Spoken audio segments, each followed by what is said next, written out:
Thank you for watching QTV with the news. My name is Diana Sumbwe. The headlines.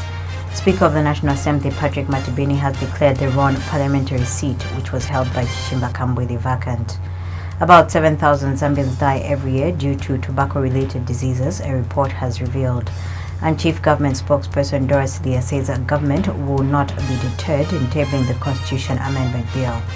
And now details in our news. Speaker of the National Assembly Patrick Matibini has declared the Ron parliamentary seat, which was held by National Democratic Party consultant Chishimba Kambwili, vacant. This follows a point of order raised by Eastern Province Minister Makebi Zulu on 21st February 2019, whether Mr. Kambwili was in order to cross the floor by being a member of the National Democratic Congress Party while still remaining a member of Parliament under the Patriotic Front, under whose ticket he was elected to the National Assembly.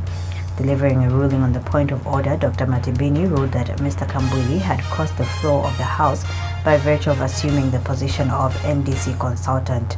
Dr. Matibini cited Articles 72, Cap 2D and 2G of the Constitution, which state that a member of the National Assembly shall vacate his or her seat in the Assembly if the member resigns from the political party which sponsored the member for election to the National Assembly and becomes an independent, or a member having been elected to the National Assembly as an independent candidate joins a political party, or if a member becomes a member of a political party other than the party on whose ticket he was elected to the National Assembly. The Speaker also took note that Mr. Kambwili is on record to have on his own volition vehemently and unreservedly declared that he runs his own independent political party and that he is in fact the leader of the NDC.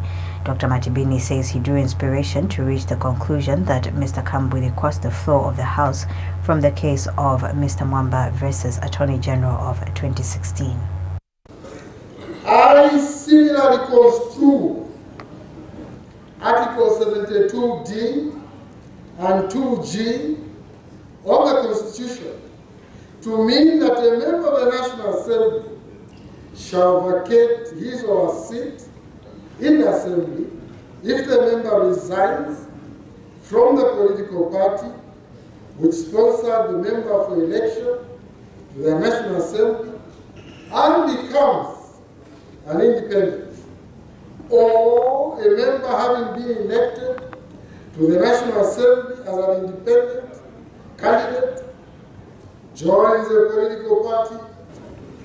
Therefore, honorable members, a member who leaves the political party on whose ticket he or she was elected to the House to join another political party loses his or her seat. Honorable members, in view of the fact that Dr. Kambwili MP, who was elected to this House on the ticket of the Patriotic Front Party, has become an office bearer and consequently member of the NDC by virtue of assuming the position of consultant of the NDC, he has crossed the floor and accordingly vacated the wrong parliamentary seat. I accordingly declare the wrong parliamentary seat vacant. Therefore, Dr. C. Kambwili MP was out of order to sit in the House. About 7,000 Zambians die every year due to tobacco-related diseases. This came to light when UNDP Program Specialist Health and Development Dudley Talton presented preliminary findings of the Framework Convention on Tobacco Control FCTC investment case report in Lusaka.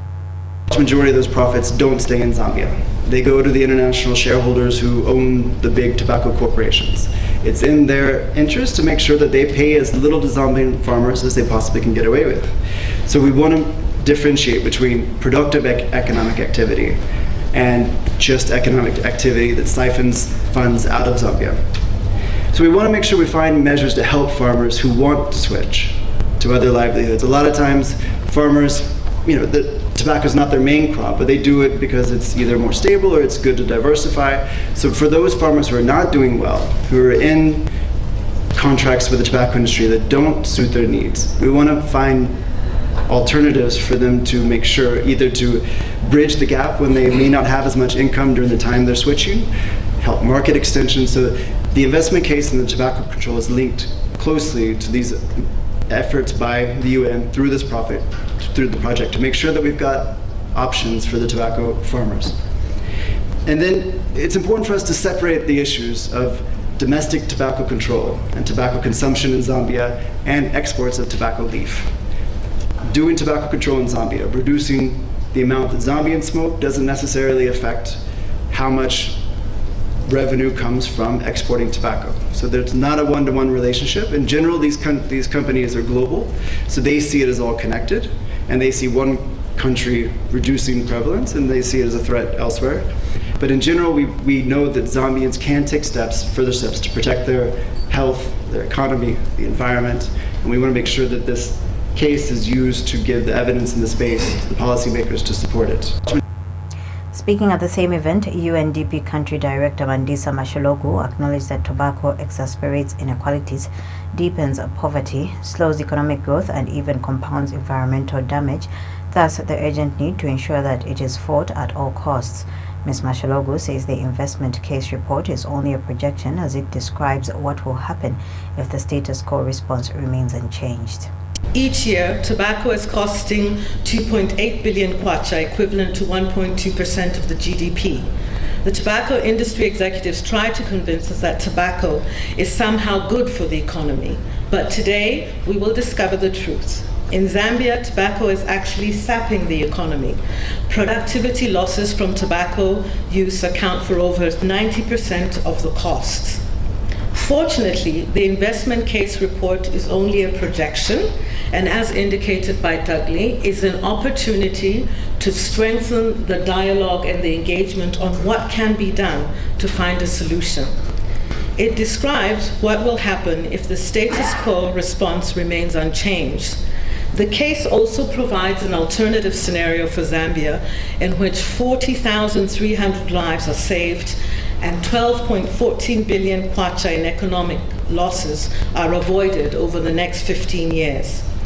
In this alternative future, implementing just 6 proven FCTC measures avoids significant human suffering and economic losses.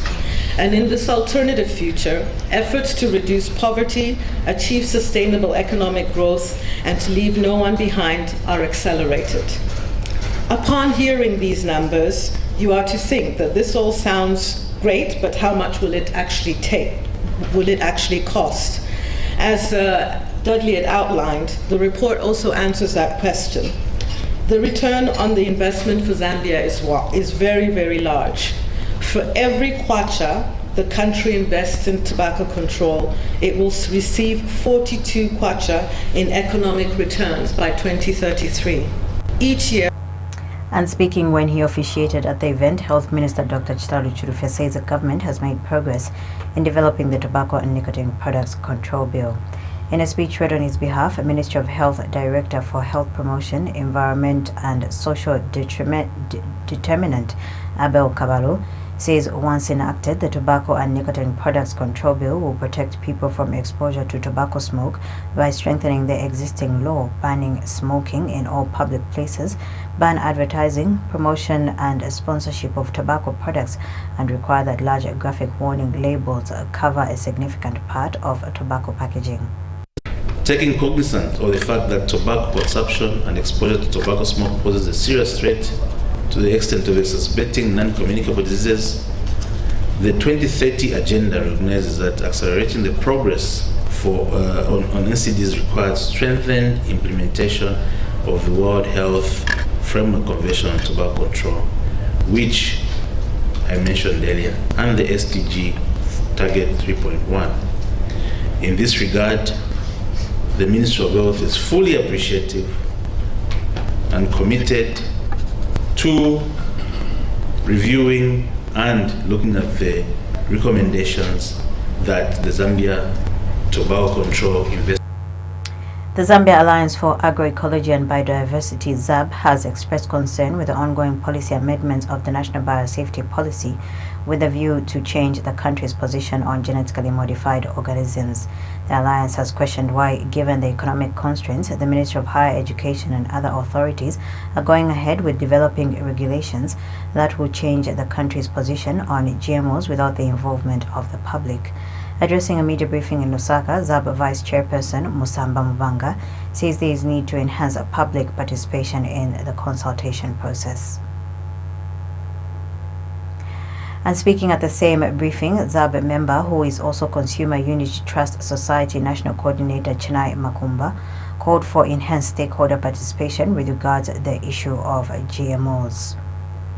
Meanwhile, responding during the session for oral answer in Parliament on whether the ban on GMOs is still in effect, Health Minister Dr. Chitalu Chilufya said the ban is no longer in effect, however stating that government is making strides in putting in place various measures to curb the illegal importation of GMO products.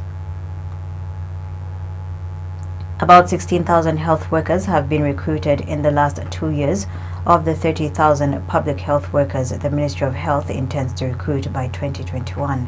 Health Minister Chitalu Chilufya says the move will curtail the critical shortage of qualified health workers in the country. Speaking at the launch of the National Health Facility Census Analytical Report and National Health Capital Investment Plan 2019 to 2021, Dr. Chilufya says the infrastructure development in the health sector has been a high priority for the government in general and the Ministry of Health in particular. He says it is for this reason that the total of 335 superstructures have been completed countrywide. Out of the 275 are fully functional and being handed over to the Ministry of Health. Dr. Chilufya has noted the need for government to invest further in the health sector, especially in the area of infrastructure, medical equipment and utility. He says the ministry launched a project for strengthening the capacity of facility census-based health investment planning in collaboration with Japan International Cooperation Agency JICA in December 2016. Furthermore, we have upgraded facilities in Lusaka with the support of JICA. We've upgraded Matero, Chilenje, and we are currently upgrading Chawama, Kanyama, and Chipata. Furthermore, we have started doing assessments, appraisals for upgrade of facilities on the Copper Belt, and all this with the generous support of the people of Japan. We have also embarked on construction of district hospitals, and we have started building more than 40 hospitals, and at various levels of completion. The Cancer Diseases Hospital is in the second phase of construction, or rather the second phase is completed, and we have other infrastructure such as the Adult Medical Emergency Unit that is under construction at the University Teaching Hospital. So as you can see, the government is investing heavily in infrastructure. However, as our head of JICA has said, investing in infrastructure is one dot. It must be connected to another dot. Human resource, supply chain of medicine. We must have other system inputs, money to finance everything else, information systems. Speaking at the same event, Japan International Cooperation Agency JICA resident representative Junichi Hanai has appealed to government to recruit more officers in the health sector. Mr. Hanai says having enough infrastructure development across the country is meaningless without human resource capital. Now, you see, we completed the census of all the facilities in Zambia. Now, I think, Honorable Minister, your ministry try to strengthen the facilities like a castle for traditional chief in Japan all days. However, without human resources, doctors, nurses, medical staffs, you see, without human resources, it doesn't make sense to build only castle. Now you understand what I mean, you see. Based on the result of this census, I hope and believe your minister, honorable minister and ministry, try to build huge number of good castles all over the Zambia. However, at the same time, I hope and believe that you would like to strengthen your Zambian capacity of human resources. Chief Government Spokesperson Dora Silia says government will not be deterred in tabling the Constitution Amendment Bill. Speaking at a media briefing, Ms. Silia says whether the opposition is against the Constitution Bill being tabled in Parliament does not matter at this stage. She says government is bigger than any political party, and therefore what the opposition is saying about dialogue and the Constitution matters less. Ms. Silia says the final say on the Constitution lies with Parliament. I think that the citizens of Zambia have begun to see through politicians who are only out there to cause discontent in the society. And I think even you, the media now, are beginning to see those who are serious and those who are only there to champion their own personal agenda. Government has a big responsibility. We cannot be playing games with the people's lives. We have to be on the side of the people. And the people have said there are lacunas in this constitution. And government started a process. Come and give feedback on which areas you want us to address. A lot of people came forward, but those who are talking the most right now refuse to come forward. So they only want to use you, the media, as a way to be playing to the gallery. They want to use you, the media. But when it comes to serious work, make contributions, they don't turn up. Give suggestions, they don't turn up. But when it comes to saying we don't want this to work, we don't want this to work, they are the champions. I think that it is important that we begin to see that even you, the media, sometimes are just used and abused. And we have to stand on the side of the people. The Constitution has lacunas. We've all agreed as a nation. And we are saying we have to address these lacunas so that it can deliver properly to the people of Zambia. And one example of this has been the many commissions that were provided for, where people must be paid for part-time work. They must be paid hefty salaries. Now, as government, we have to say that is not good, because we have to share these resources with other people, especially in Petauke, I know, because they want. And Ms. Silia says Zambia's High Commissioner to Kenya, Brenda Muntemba, is in a stable condition after her official vehicle was involved in an accident with the official vehicle of her Botswana counterpart in Nairobi, Kenya. She, however, states that government is still waiting for a comprehensive statement on details on the accident. Yes, I can confirm that our High Commissioner to Kenya, Ms. Brenda Muntemba, was involved in an accident last night. We are waiting for further information from Ministry of Information and Broadcasting. We believe she's quite stable now, awaiting evacuation into Nairobi, because the accident was on the highway between Mombasa and Nairobi. Now that's the only information that we have right now. I did speak to Foreign Affairs this morning. We are waiting for an update, and we only wish her the best and pray for her family. The Road Development Agency RDA says the workmanship on the part of contractors has nothing to do with the collapse of bridges and the washing away of roads in the country. RDA Communications and Corporate Affairs Director Masuzi Ndlovu says these projects are reviewed and approved by government engineers before being implemented. Mr. Ndlovu says some of the bridges that are collapsing were built a long time ago and are succumbing to the above normal rainfall some parts of the country are experiencing. He says government through the RDA is working on changing the designs of bridges and coming up with new ones that will be more climate resilient to help save taxpayers' money used to rebuild bridges that collapse due to climate change. Speaking in a separate interview, Minister in the Office of the Vice President Sylvia Charikosa said the government is working with contractors to re-evaluate the building plans of roads in order to find a lasting solution to the washing away of roads in future. COMESA Secretary General Chileshe Kapwepwe says corruption has increased the cost of doing business in the region by more than 10%. Ms. Kapwepwe says current statistics show that intra-regional trade stands at about 6.7% for COMESA, while the region's global trade remains low at less than 3%. She notes that, for example, in 2017, the total intra-COMESA trade stood at only $240 billion United States dollars. Ms. Kapwepo states that this entails that there is need to deal with the political and economic effects of corruption in the region and in individual COMESA states. Ms. Kapwepo was speaking in Lusaka when she opened a 2-day COMESA Business Council CBC anti-compliance training for Zambian entrepreneurs. The World Economic Forum estimates that corruption increases the cost of doing business by up to 10% on average. COMESA's trade lies at $240 billion in 2017, with intra-regional trade at 6.7%. While the overarching goal is to improve trade and regional integration in COMESA, if corruption isn't dealt with, it can affect the cost of goods, deter local and foreign direct investments, and cause a huge dent into the growth of business and the economy as a whole. As such, I cannot overemphasize that to promote regional integration.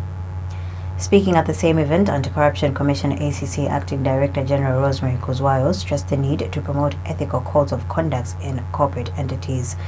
Ms. Kuzwayo says the Anti-Corruption Commission ACC stands ready to collaborate with COMESA in the institutionalization of corruption prevention in the region's business community.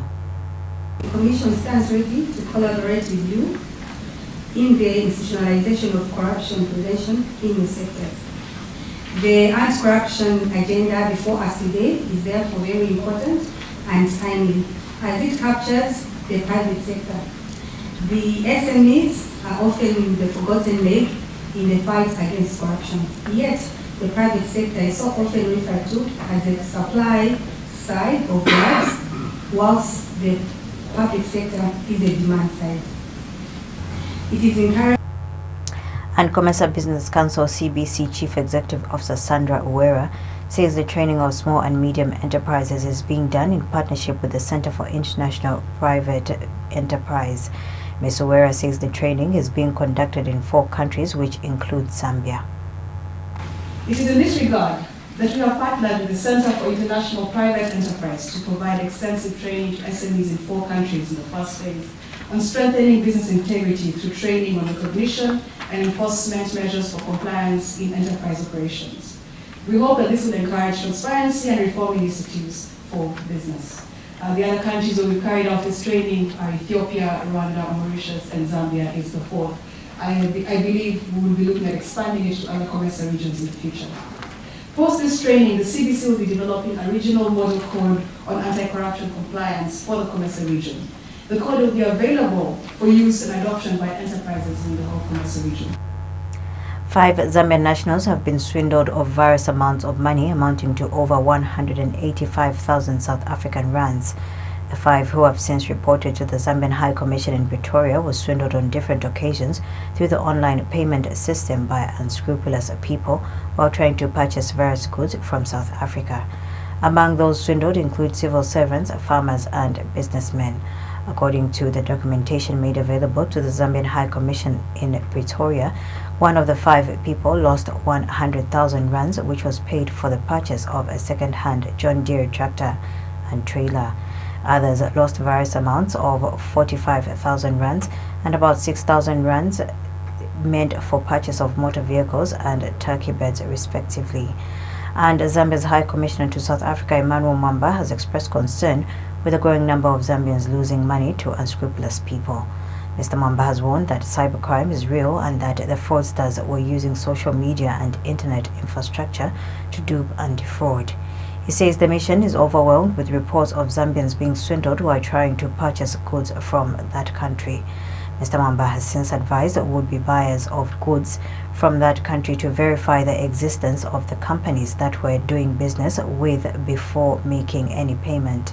This is contained in a statement issued by Naomi Nyawali, First Secretary, Press and Public Relations at Zambia's High Commission in South Africa. Minister of Lands and Natural Resources Jean Kapata has noted the need for concerted efforts in addressing climate change if the serious threat is posing to development is to be countered. Ms. Kapata says the fight against climate change requires the support of civil society organizations, as government alone cannot succeed.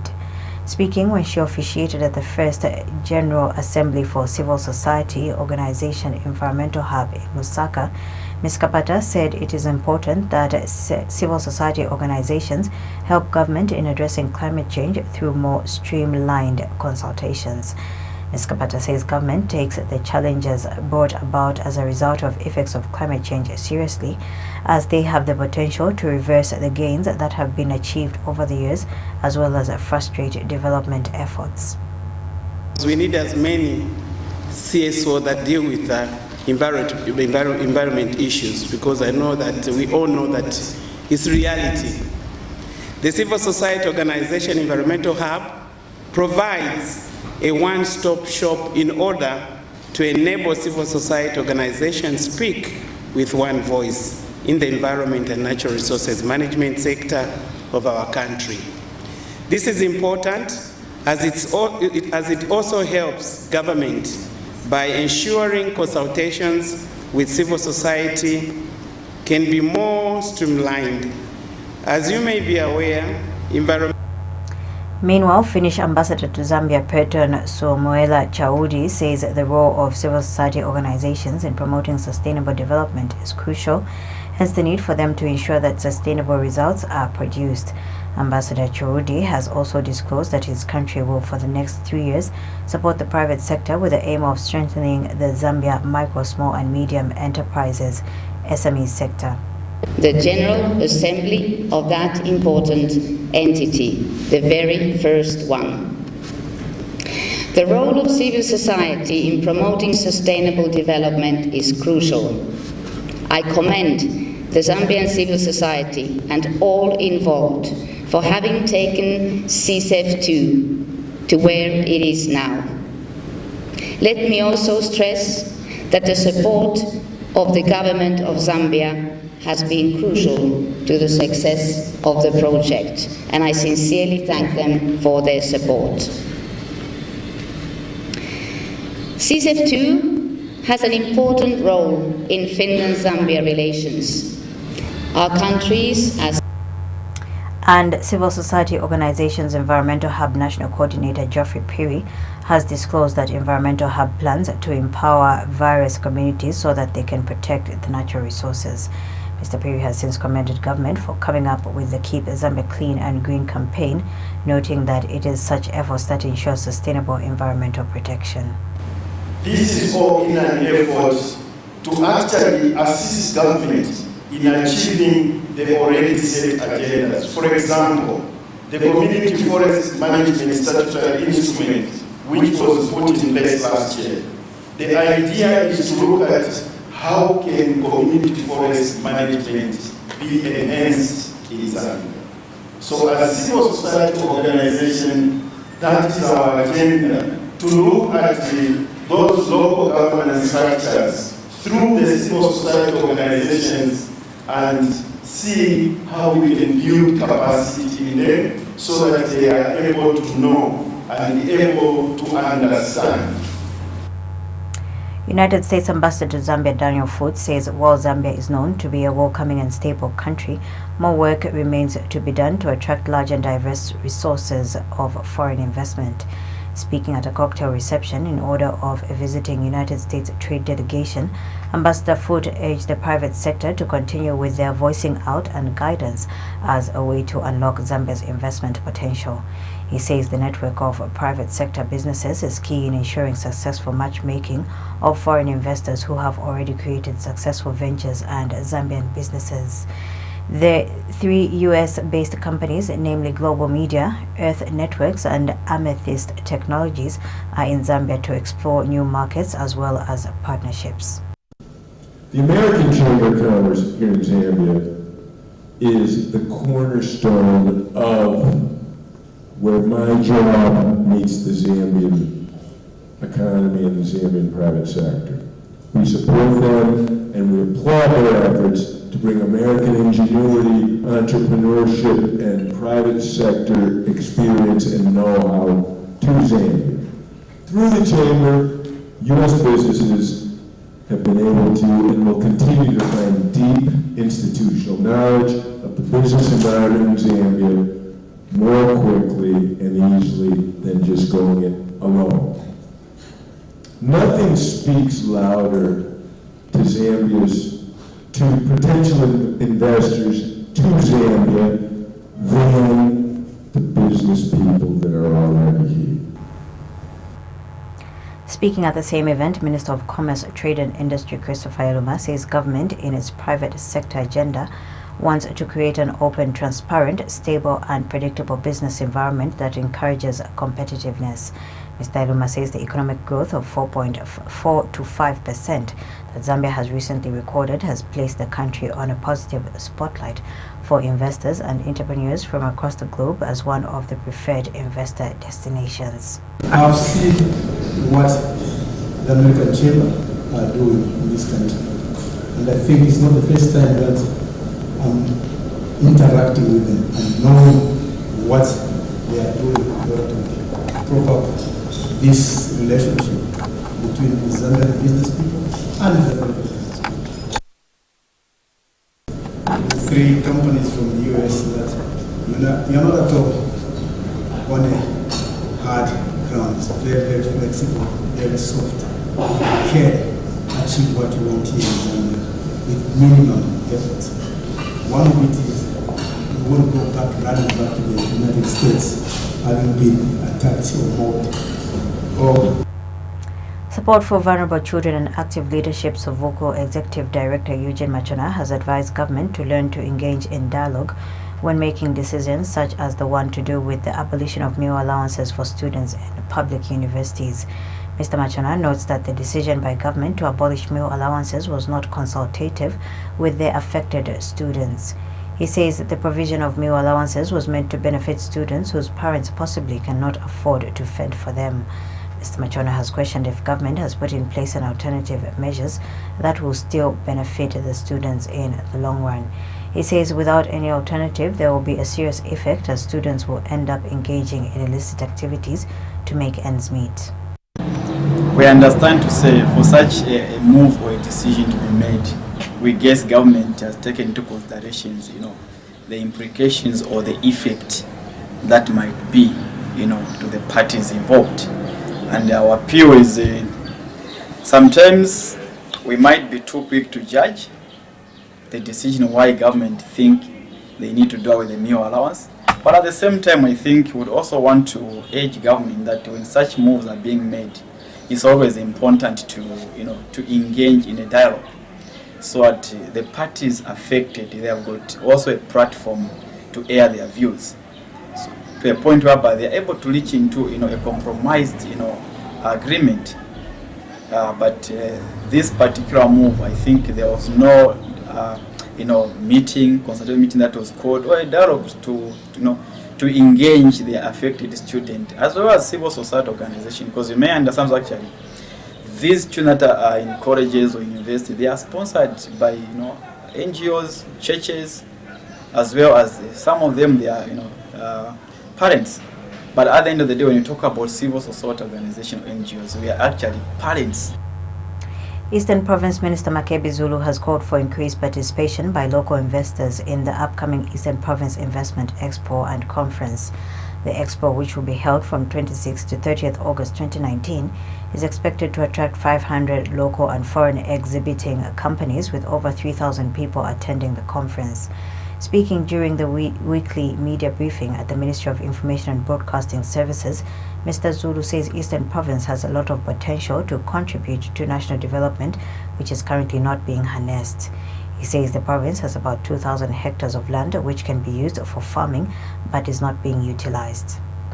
What does that give us? It gives us an opportunity to allow Zambians to set up lodging facilities within the park or outside the park, but offer very affordable prices for people to be able to come through, so that it is cheap for Zambians to go locally for the holidays or for tourism purposes to see the animals, instead of having our people fly out of the country to go on holidays, which happens to be cheaper than coming to South Luangwa National Park. So we're trying to improve on our tourism gains by advertising more on the local market as much as we're advertising on the outside market. So we want every Zambian to take advantage of this opportunity. Even those that are coming from outside, we want them to come and offer good accommodation services, good conference facilities, or good hospitality services that are going to boost tourism into Eastern Province. And Expo Organizing Committee Chairperson Noah Nkoma shared how far preparations have gone and on the finances needed to successfully host the Expo. So we are going to have what we call 10 platinum sponsors. Platinum sponsors, basically the title carriers for the Eastern Province Expo 2019. And the threshold that we have set for this is 750,000. The ticket is 750,000. So far, we have had a very serious expression of interest from 3 potential sponsors, which we are, I think, just finalizing the detail. And we are more than confident that before the close of March, we should get the 10 targeted number of title sponsors. And my appeal is to basically encourage all, more especially the local investors, who I think have appetite to begin to invest in Eastern Province, to contact the Secretariat, which will be setting up in Lusaka, as well as in Chipata, so that we can be able to go through what to call the total package that is going to accrue to the title sponsors. There will be 3 tier sponsors. The title sponsors were platinum sponsors. We are going to have the gold sponsors. That threshold has been set at 500,000. Then the silver sponsors, which has been set at 250,000. So I think carrying on from what the minister said, we are exceeding confident that we should be able to hit or rather exceed our budget. And finally, in our news, Huawei has held its first ever job fair in Lusaka aimed at identifying talent in information communication technology ICT among students. Speaking to the media during the fair, Huawei Vice President for Enterprise Business Service Department, Enterprise Business Group, Southern Africa, Michael Meng, said the job fair is a platform used to invite its customers and partners to help create jobs for students that are talented in ICT. He says Huawei is generating talent through ICT identification and then choose the best talents who are helped to find jobs so that they can fully develop their talents. Mr. Meng adds that so far the company has managed to train 40 students, 30 of whom have passed their exams and have been given certificates. Mr. Meng has stated that ICT talent identification is one of the company's key programs in the sub-Saharan region. For the talent ecosystem is one of our key programs to develop the ICT talent in sub-Saharan region. Yeah, and in this program, it including ICT academy. Yeah, including ICT competition. Also, it including this job fair event, because as you see, we are generate the talent through ICT academy and also ICT competitions. And after that, we choose the best talent, and we want to help the talent to find job, to help them to develop their better career. That's why we hold this job fair, and this job fair is a platform set up by Huawei. We invite our customer, and our partners. We recap on stories making headlines in our news.